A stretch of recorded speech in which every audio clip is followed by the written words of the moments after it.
Страх ни е да приемем, че трябва да опознаем непознатото себе си. Страх ни е от самия страх. В този момент какво правим с наличната гордост и какво означава гордост? Желанието да докажа, че съм източник, Което пак е парадокс. Аз вече знам. аз вече знам. Всъщност, има ли версия аз вече да знам? Знанието е безкрайно. Има ли вариант да станеш безкраен?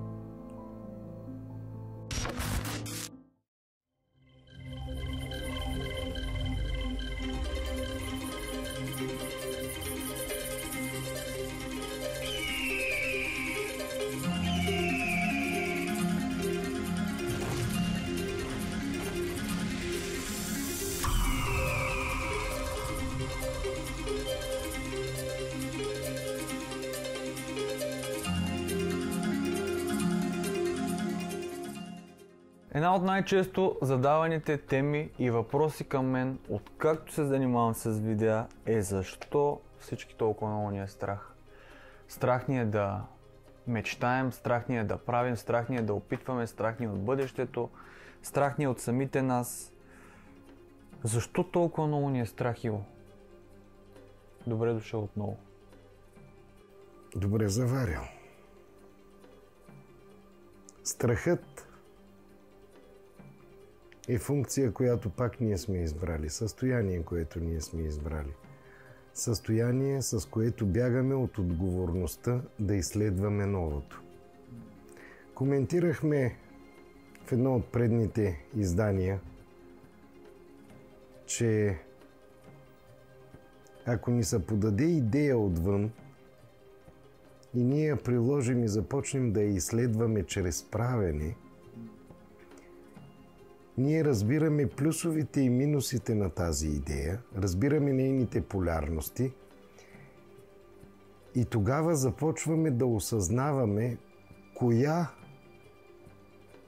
половинка, коя част от това състояние или от това събитие или от този елемент от всичко, което е позитивна и коя негативна за самите нас, като оценители, като наблюдатели. И защо тогава ни е страх да повярваме в себе си? А познаваме ли себе си? Ето го отговора. Разясни, моля те. Коментирахме, че ние сме една особена функция. Ограничение, което наричаме аз съм. А всичко останало какво е? Отново аз съм непознато. А това аз съм, което сме ограничили и изследвали вече вътре в себе си, е аз съм, което е познато.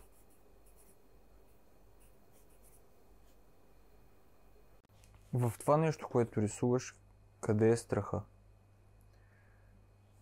Нежеланието да поема отговорност, да изследвам непознатото в себе си аз съм, се нарича страх. Нежеланието да изследвам непознатото аз съм, се нарича страх. Отговора какво да направим, за да не ни е страх, в такъв случай изглежда доста лесен. Той е елементарен. Ако ние започваме да изследваме около себе си, първо ще разширим собствените си възможности. Страх ли ни от това да имаме повече възможности? Добре, но ние се страхуваме от това дори, че ако имаме повече възможности, в един даден момент ще ни се случи нещо, което ще ни накара направо да рухнем. Страх ни е да опитаме. Страх ни е да се потопим в това поле. Да рухнем Страх ни е спрямо какво? Страх ни е да приемем, че трябва да опознаем непознатото себе си. Страх ни е от самия страх. Ние слагаме дадено придадено значение за онова, което още не познаваме. И да се върнем тогава към нашето развитие, когато сме били деца. Това означава да не опитваме ябълка. Тя е непозната, неизвестна за нас. Ние тепърва сме се пръкнали, проявили в тази реалност. И как тогава ще опознаем тази реалност? Има ли смисъл от нашето съществуване, ако ние предварително заложим ограничаване на нашите възможности? Но ако никога не разберем, че ние предварително сме задали ограничаване на нашите възможности, как изобщо ще разберем? Да станем като децата е отговора. Какво правят децата? Те виждат около себе си оцелели в тази реалност. При това оцелели и пораснали. Това са родителите, това е обществото около тях, цялата околна среда, която те са създали. Онзи детски интерес, онзи детски стремеж, с който ние изследваме околната среда, за да придобием нейната опитност, докато сме деца, наричаме развитие и израстване. В един момент от нашето собствено развитие решаваме да спрем до тук. Решаваме да спрем до тук. Кой решава?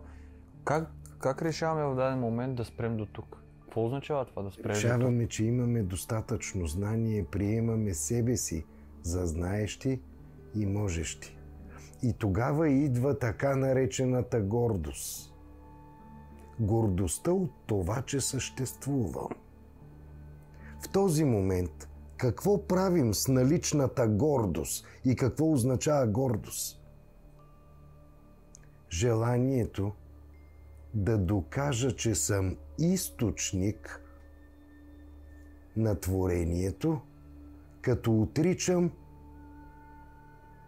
самия източник. Което пак е парадокс. Ние сме в постоянни парадокси. Живеем в тези парадокси и не желаем да си ги обясним. Самото израстване, самото вървене по тази пътека.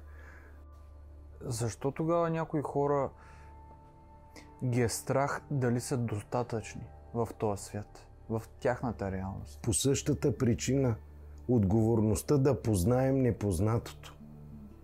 Ние решаваме, сами избираме дали да продължим да изследваме околната среда или бием себе си в гърдите и казваме: това е достатъчно. Аз вече съм израснал. Аз вече знам. Аз вече знам. Всъщност има ли версия аз вече да знам? Знанието е безкрайно. Има ли вариант да станеш безкраен?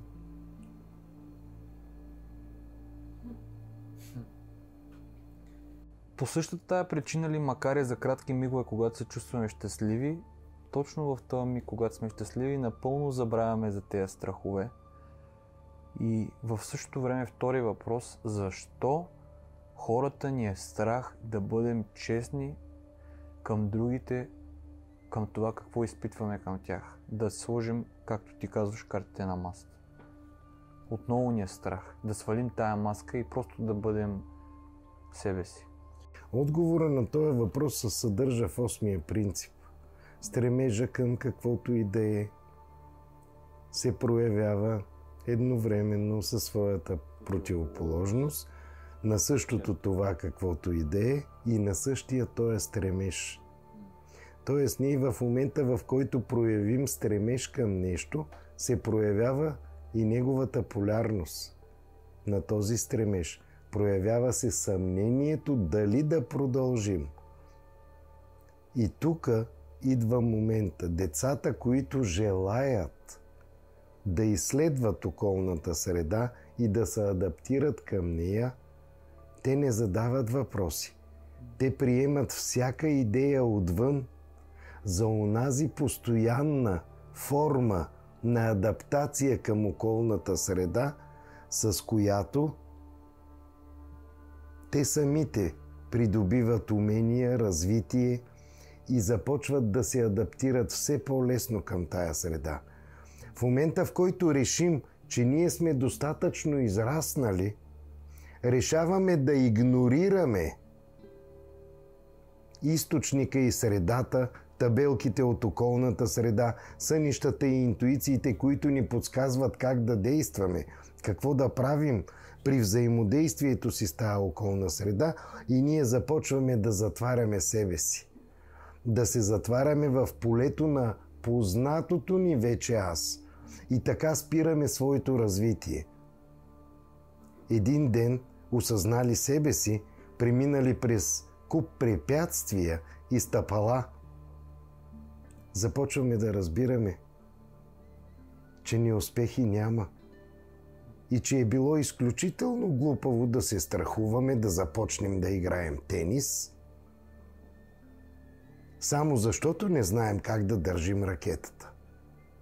Но точно поради тая причина, като децата, сме готови наново да извикаме онези, които са успели да се адаптират вече в тази среда.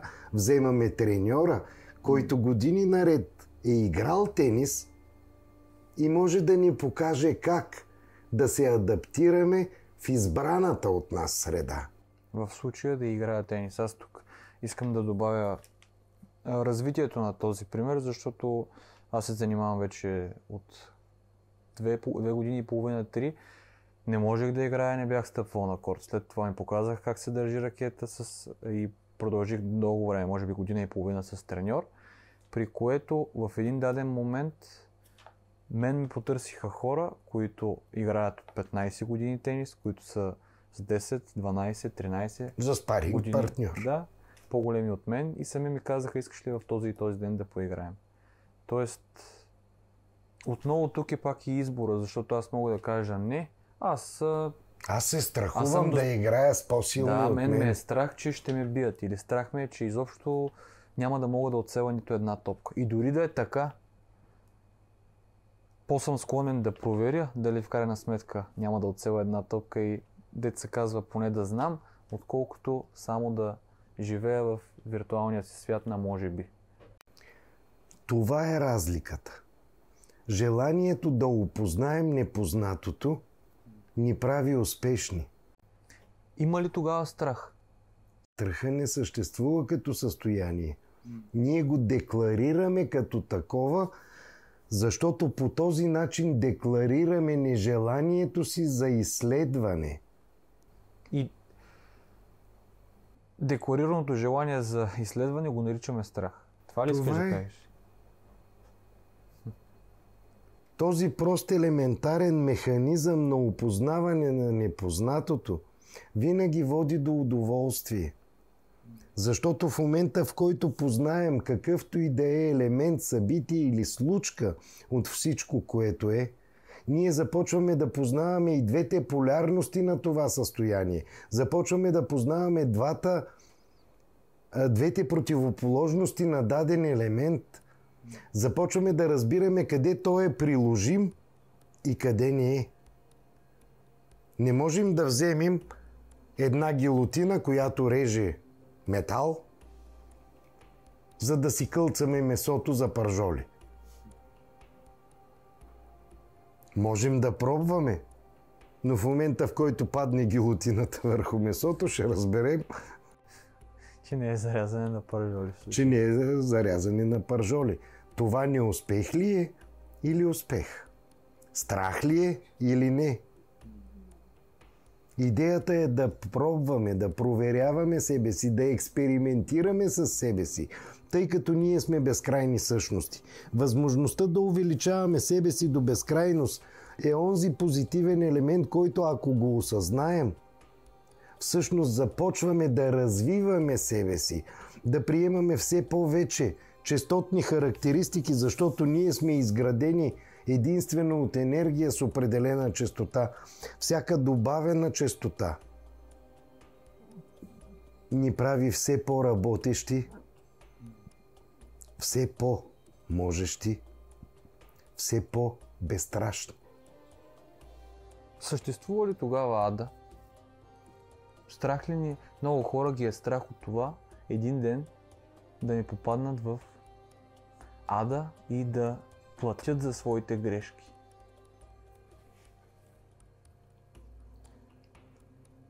От гледна точка на етимологията ще го кажа по един много такъв простичък за българите начин. Каква е обратната версия на да? Готов съм да го направя. Всички ще кажат, че е не. Обърнете дато наопаки. То се превръща в ад. Когато приемем версията да откажем себе си от собственото си развитие, дато не става не. Не става не, а става творене на ада. Идеята е, че ние по презумпция, като източници, имаме само една опция. Източника, който е в нищото, при наличие на високочестотно трептене, реализира двойка фотони. Това какво означава? Че единственият начин източника да се развива е като излезе вън от себе си. Тогава той започва да познава незнанието чрез нас, но ние самите като елементи от всичко, което е, се явяваме източника, който търси отговори на преживяното незнание. Тоест ние се явяваме в цялата тази спирала и елемента, и източника, и пътя, и самия живот, който е продължението на тази спирала в безкрайността. И ако този елемент е аз съм, всичко останало какво е? След като ние сме източника. Непознатото аз съм, където тръгнах. Това е. И между непознатото аз съм и познатото аз съм. Кой е моста между непознатото аз съм и познатото аз съм? Коя е вратичката, която все така търсим? Всички ограничения, претенции, нежелание да развиваме себе си и избор на състояния да спрем собственото си развитие. И ако спрем собственото си развитие до тука, спираме ли да съществуваме изобщо? Не. Ние се проявяваме отново и продължаваме същото развитие с друга задача. Тази друга задача обикновено в езотеричните книжки наричаме мисия. Но така или иначе ние съществуваме и това е непроменяемо. Ще продължим да съществуваме в други форми, с други съдържания, но в крайна сметка, за да решим задачата, която сами като източници сме си поставили. И тъй като тези вариации са изключително много, на практика ние сме вечни. Безкрайността от вероятности, която можем да преживяваме като ограничение, ни прави вечни. И тогава къде е мястото на страха? Така или иначе източника, тръгнал да разгръща себе си чрез незнанието, самия той страхувал ли се? Или е изследване на нови състояния? Тогава ние, които сме същия източник, какво е редно да правим през цялото си съществуване? Просто да изследваме тези незнания, казано в едно просто изречение. Да ги изследваме точно като децата. Тоест от тази гледна точка ние винаги сме деца. Ние винаги сме деца. И в едни предавания от преди около 30 000 години ни наричат деца на светлината. Тези предавания са известни като принципите на Хермес или изумрудените скрижали на Тот. В цялата тая ситуация всички ни препоръчват, цялата Вселена ни моли да се развиваме. И ние целият потенциал на източника го впрягаме към това да защитим себе си срещу тези молби. Колко лесно и бързо човек може да осъзнае това цялото нещо? Колко... Сигурен съм, че ще кажеш, зависи изцяло от него, но на практика физическо време колко би от него? Физическото време е един миг. 10 на минус 44 от секундата. Тоест в мига, в който той направи избора да стане изследовател на непознатото себе си и започне да върви по тая пътека, той вече е. Тоест в мига, в който той реши да стане изследовател, той отново се качва на тази пътека.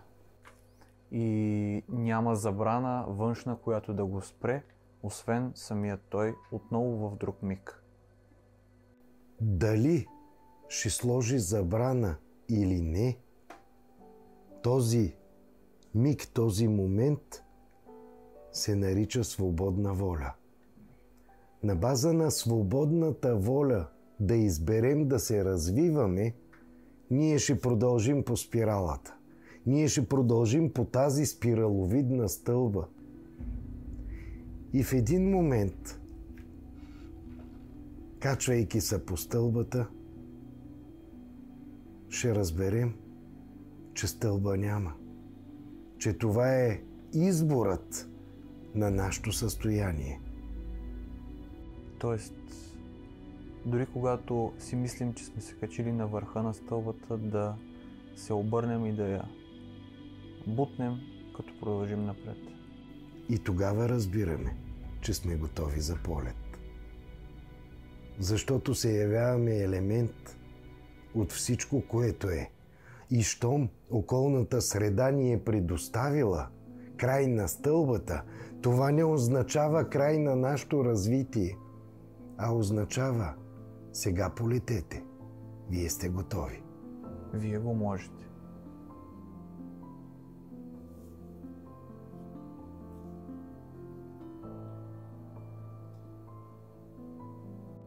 Искрено се надявам да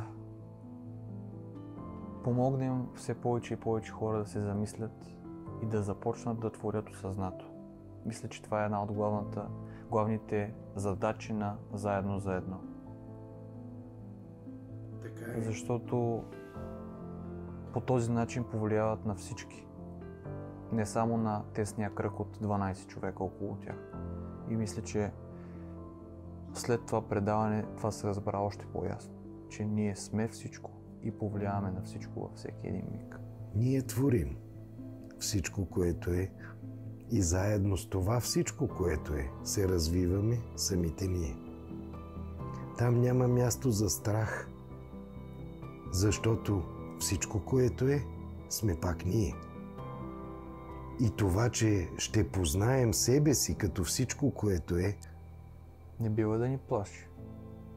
то няма как да ни плаши, защото това сме самите ние. Ние просто вървим по пътя, изследвайки себе си и взаимодействието с себе си, за да изучим себе си. Благодаря ти отново, Иво.